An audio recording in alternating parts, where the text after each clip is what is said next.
अस्सलाम वालेकुम नाज़रीन, प्रोग्राम कराची टुडे और मैं हूं आपका मेज़बान बिलाल खान। जुमे के रोज़ कोरंगी के अंदर मैरान टाउन में एक वाक़या होता है जिसे सानिया कहना गलत नहीं होगा। 17 मजदूर झुलसकर जाँ बाक होते हैं। केमिकल फैक्ट्री के अंदर आग लगती है, उसकी तहकीकात की जाती है। बेसिकली वो एक फैक्ट्री जो है वो एक इमारत और एक रेजिडेंशियल एरिया के अंदर वो इमारत है। तो क्या SBC के ऊपर ये चीज़ गफलत के ज़ुमरे में जाती है?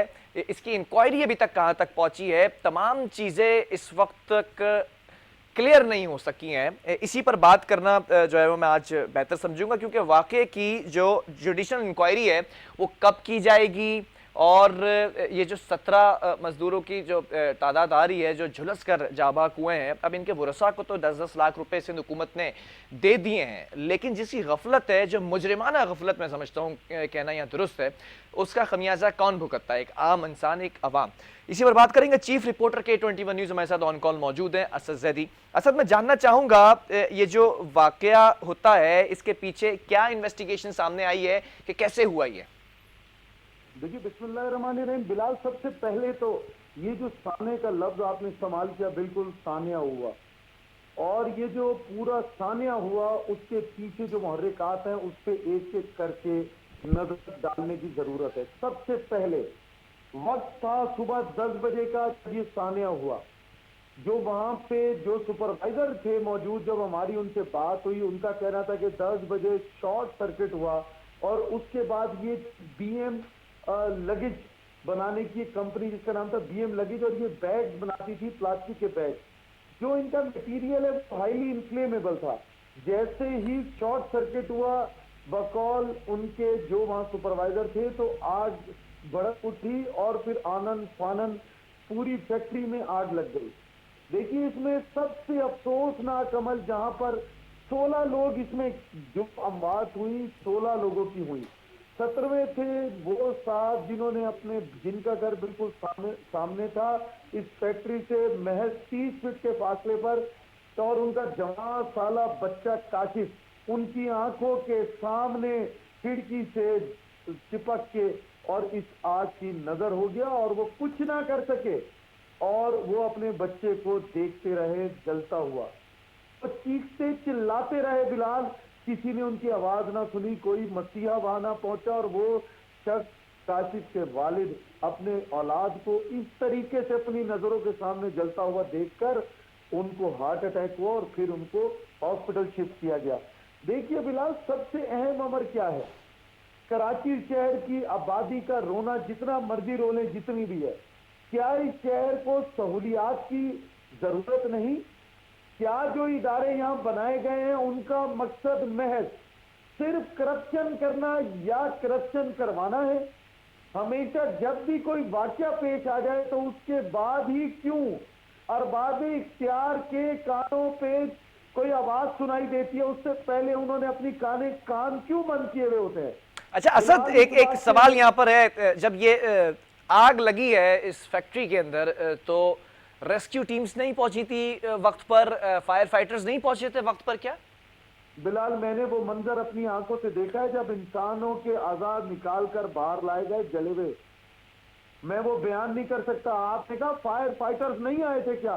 बिलाल, जब वहां से जो इनका सुपरवाइजर है वो दौड़ कर पहुंचा फायर ब्रिगेड के दफ्तर, जो बना हुआ है महज चंद मीटर के फासले पर, यूं कह लीजिए कि 300 या 200 मीटर के फासले पर। वहां पर नई फायर ब्रिगेड खड़ी हुई है और उसका इफ्तिताह किया था गवर्नर कराची सिंध ने। जब गवर्नर सिंध ने उनका इफ्तिताह कर दिया, टाटी ने बुलवाया था। जी। और उसके बाद जब ये वहां पहुंचे तो इन्होंने कहा कि आग लग गई, खुदारा मेरे साथ चलो। तो इनको जवाब मिला कि ये महज दिखावे के लिए खड़ी की गई गाड़ियां हैं, ना इनके ऊपर मुकम्मल इक्विपमेंट है, ना ही इनके साथ वो टेक्निकल टीम है जो आप लेकर जाएंगे और आग बुझाएंगे। हाउ इज इट पॉसिबल कि वो बिल्कुल करीब ही है जो काटी फायर स्टेशन है, यू आर राइट, लेकिन वो वहां पर फंक्शनल क्यों नहीं है? फायर बाउजर्स की बात कर ली जाए, फायर फाइटर्स की बात कर ली जाए, टेक्निकल स्टाफ की बात कर ली जाए। बिलाल, देखिए, इसके बाद जब हमारी बात हुई काटी के प्रेसिडेंट से, तो उन्होंने कहा कि हमने बार सलीमुज़्ज़मान साहब का कहना था कि हमने बार बात की कि हमें अमला प्रोवाइड किया जाए, लेकिन हमें अमला नहीं प्रोवाइड किया गया। अब ये गफलत दो जगह है। एक वहां जहां पर गाड़ियां खड़ी हैं, जब उन्होंने गाड़ियां मंगा ली थी तो 50,000 तनख्वाह के 3 मुलाजिम भी रख लेते, नहीं रखे। एक वो जिनका काम था कि टेक्निकल असिस्टेंस प्रोवाइड करते, इनको अमला प्रोवाइड करते। जब ये वाक्य हो गया तो 2 से 2.5 घंटे की ताखीर से वहां पर फायर ब्रिगेड का अमला पहुंचा, और उनकी जबानी भी सुन ले तो वो कहते हैं हम करें तो करें क्या, हमारे पास पूरा अमला मौजूद नहीं। इस पे तो आगे हम बात करेंगे बिलाल, आगे इसी प्रोग्राम में हम बताएंगे कि फायर ब्रिगेड के कितने लोग रखे गए मुलाजिम, और कितने लोग नौकरियों पर आते हैं और कितने घर बैठ के तनख्वाह लेते हैं। कौन सी सियासी जमात उसमें भी मुलविस है जो उनको नौकरियां तो दिलवाती है पर काम करने की इजाजत उनको भी नहीं मिलती और तनख्वाहें घर पे लेते हैं। बात सिर्फ इतनी है, जब 2.5 घंटे का एक तवील वक्त गुजर गया तो आग इतनी बढ़ चुकी थी कि मुमकिन ही नहीं था कि किसी सूरत आग को कंट्रोल करना। और उसके बाद जब 2.5 घंटे के बाद ये पहुंची और कूलिंग का अमल शुरू हुआ तो बिलाल वो रब जानता है कि क्या कयामत की गर्मी होगी और क्या कयामत का मंजर होगा जो उस फैक्ट्री में हमने अपनी आंखों से ठीक देखा है असद, उस फैक्ट्री के हवाले से भी जानना चाहूंगा, वहां पर प्रिकॉशनरी मेजर्स क्या नहीं किए गए थे? बिलाल सबसे पहले तो आप जो बात करते हैं वो बात आपने की कि जी क्या एसबीसीए, ये हम क्यों भूल जाते हैं कि एसबीसीए वो इदारा है जो सिर्फ आंखें तब खोलता है जब उस तक कुछ नहीं पहुंचता है। ये एक रिहायशी जगह है बिलाल, ये कोई इंडस्ट्रियल जोन नहीं था, ये रिहायशी इलाका था। रिहायशी इलाके में ये जो जगह है ये तमाम प्लॉट ओवरसीज पाकिस्तानियों के हैं, सेक्टर 6F मेहरान टाउन।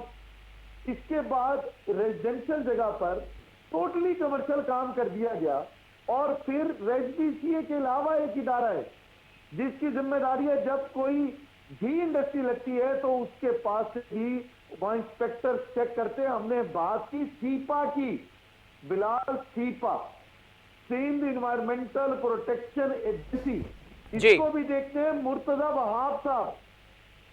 हम 3 महीने से इसके ऊपर काम कर रहे हैं और हम आपके ही तो इसी पर अगले प्रोग्राम में बताएंगे कि सीपा कितनी बड़ी बड़ी गलतियां कर रहा है और क्या क्या हो रहा है सीपा में भी।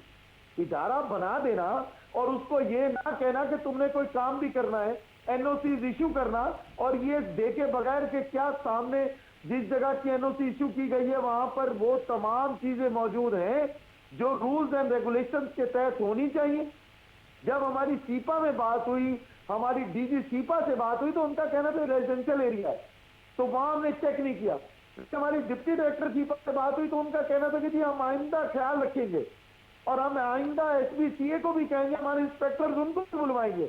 ये आइंदा क्या चीज होती है, ये आगे नहीं क्या तो चीज इस पर अगर बात की जाए, आपने कहा कि मुर्तजा वहाब साहब इसको लीड करते हैं, तो मुर्तजा वहाब ने इस पर कोई नोटिस नहीं लिया? सिंध हुकूमत की किसी आला ओहदेदारान ने, हुकाम ने कोई नोटिस नहीं लिया कि अभी तक इस पर?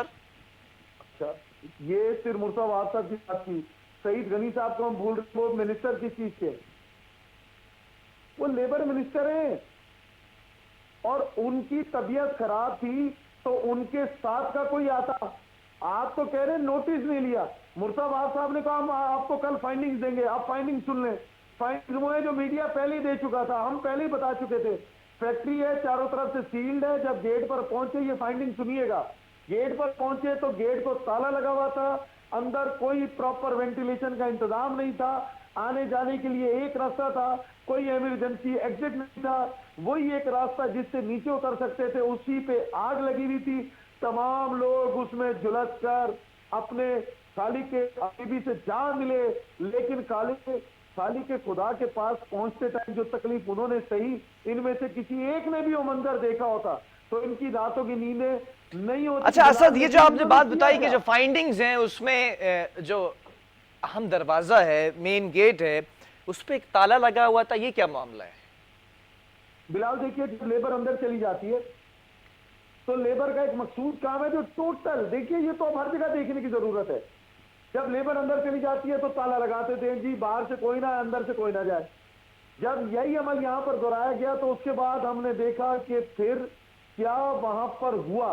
मैं आपको बता रहा हूं, बिल्कुल सामने घर है, 30 फीट के फासले पर, और उन्होंने अपने बच्चे को जलता हुआ देखा। वो बहुत से लोग जो नजदीक रहते थे, उन्होंने एक घर से 3 लाशें उठी, चौथा भाई अभी तक अस्पताल में, एक घर से भतीजा और चचा चले गए, एक जगह से गार्डन और अंचोल लाइन के एरिया से 9 लाशें उठी और कोहराम बरपा था उस इलाके में। खुदारा खुदारा इनको सोचना होगा, ये मिनिस्टर्स बन गए, ये वो मराठ तो जरूर फायदा लेते उन मराठ से, लेकिन ये काम नहीं कर रहे। वो चाहिए तो ये था कि जो एफआईआर काटी गई 322 गफलत की, ये एफआईआर कटनी चाहिए थी इन लोगों के ऊपर जिनकी ये जिम्मेदारी थी। वहां पे लेबर इंस्पेक्टर कौन था, इपा का नुमाइंदा कौन था, वहां पर दूसरे इदारे जिन्होंने इनको सर्टिफिकेट दिया था यहाँ काम करने का। देखिए जब सर्टिफिकेट देते हैं और बिजनेस का एड्रेस आता है, सबसे पहले तो इसको समझिएगा बिलाल, जब हम कोई भी बिजनेस रजिस्टर्ड करते हैं तो उसके ऊपर जब एनटीएन में एड्रेस जाते हैं तो उसी से पता चल जाना चाहिए कि ये कारोबार हो किस जगह पर रहा है। ये कारोबार किसी ऐसी जगह पर हो रहा है जो इंडस्ट्रियल एरिया है, या ये कारोबार वहां हो रहा है जो रिहायशी एरिया है। ठीक है, अगर रिहायशी एरिया में है तो उसको भी चेक करना चाहिए ना कि क्यों हो रहा अच्छा है। ये पुलिस इन्वेस्टिगेशन में क्या ये बात वाजे हो गई है कि ये हादसा था या इसमें भी कोई ट्विस्ट है? देखिए अभी तक तो मुस्तफा वहाब साहब की टेबल पर वो चीजें आई नहीं है। ठीक है, इब्तदाई रिपोर्ट थी वो मिल गई। अभी डिप्टी कमिश्नर कोरंगी को जिम्मेदारी दी गई है कि वो पूरा रिकॉर्ड मुरतब करके देंगे और वो बताएंगे कि ये हुआ कैसे, ये इलाका कौन सा है, इस इलाके में होगा क्या, ये क्या इंडस्ट्रियल था, ये नहीं था, या क्या इस इलाके के अंदर पहले से कोई रिहायशी इमारतें थी, नहीं थी, आग लगी कैसे, लोग कैसे अंदर गए, मालकान कैसे भाग गए। नहीं तो असद तीन रोज गुजर चुके हैं, अब तक क्या पता नहीं लगा सके डिप्टी कमिश्नर कोरंगी? बिलाल अभी तो देखिए जो इनकी फाइंडिंग्स थी, इन्होंने वो इब्तदाई फाइंडिंग्स बता दी। अब सुनिएगा दूसरी बात को तवज्जो से सुनिएगा। अभी सिविल डिफेंस से मंगाया इन्होंने कि सिविल डिफेंस बताए, और एक और बात, सिविल डिफेंस की रिपोर्ट अब तक नहीं आई और उसके बाद लेबर डिवीजन की रिपोर्ट अब तक नहीं आई। जब तक ये 2 और मजीद रिपोर्टें नहीं आती तब तक पूरी फाइंडिंग नहीं डिस्क्लोज होंगी। और इसके आने के बाद भी होगा क्या, अभी से सुन लीजिए ना, वो बताएंगे कि हाँ जी ये रिहायशी इमारत थी, ये जगह रिहायशी है, यहाँ पे गलत ये हो गया, एसबीसीए पे उंगली उठाई जाएगी, एसबीसीए ने बनवा दी, ग्राउंड +2 बनी हुई है, एसबीसीए ने बनवा दी। अच्छा तो बाकी इदारे सो रहे थे या बाकी इदारों के मिनिस्टर्स वहां पर नहीं थे? ये जब किसी इंसानी जान का ज़िया हो जाता है, जब कोई प्यारा अपनों से बिछड़ जाता है, तब क्यों याद आता है कि गफलत की थी? क्या इससे पहले वहां पर हमला नहीं होना चाहिए था फायर ब्रिगेड का? क्या वहां पर इससे पहले ये जो लेबर इंस्पेक्टर्स, लेबर की टीम नहीं होनी चाहिए थी? आज आप एक बिल बोर्ड लगा दें, अभी उसके बाद सीएमसी डीएमसी आ जाएगी, इसका बिल दे दें। जब इतनी बड़ी फैक्ट्री चल रही थी, किसके एमा पे इतने बड़े बड़े काम हो रहे? अगर हो रहे नहीं तो क्या ये टेक्निकली पॉसिबल है? क्या ऐसा भी हो सकता है असद के जो बिल्डिंग इंस्पेक्टर की आप बात कर रहे हैं, सीपा के इंस्पेक्टर्स की जो आप बात कर रहे हैं, तो ये भी मुलव्विस हो, अंडर द टेबल मामला चलते रहे, उस फैक्ट्री को चलने दिया जाता रहा? आप बिलाल सिर्फ एक फैक्ट्री की बात क्यों कर रहे हैं, एक हादसे की बात क्यों कर रहे हैं? आने वाले जो मुस्तकबिल करीब में अल्लाह न करे अगर ऐसा कोई वाकया हो गया तो उसकी बात क्यों नहीं कर रहे? बात सिर्फ इतनी सी है बिलाल के ये जितनी भी इंडस्ट्री लगाई गई, ये किस तरह, कोई एक फैक्ट्री वहां लगी हुई है, सैकड़ों की तादाद में वहां फैक्ट्रियां लगी, किसने लगवाई? और अब तक इतने ये 3 दिन गुजरने के बाद वो सील क्यों नहीं हुई?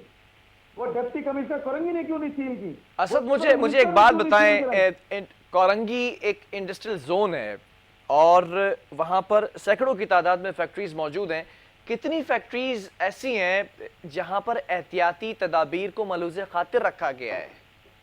बिलाल मैं फिर आपको बता रहा हूं, साउथ एशिया की सबसे बड़ी इंडस्ट्री है ये कोरंगी इंडस्ट्रियल एरिया।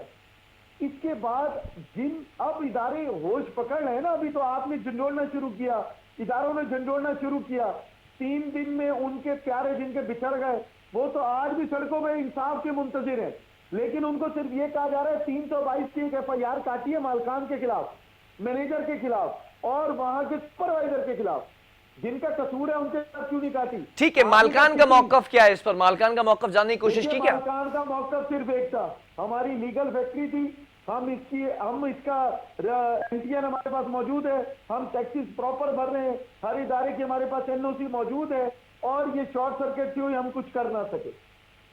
हम सबके साथ खड़े, जितने लोग बिछड़ गए उन सबके साथ खड़े, हम उनको देंगे, क्या देंगे भाई?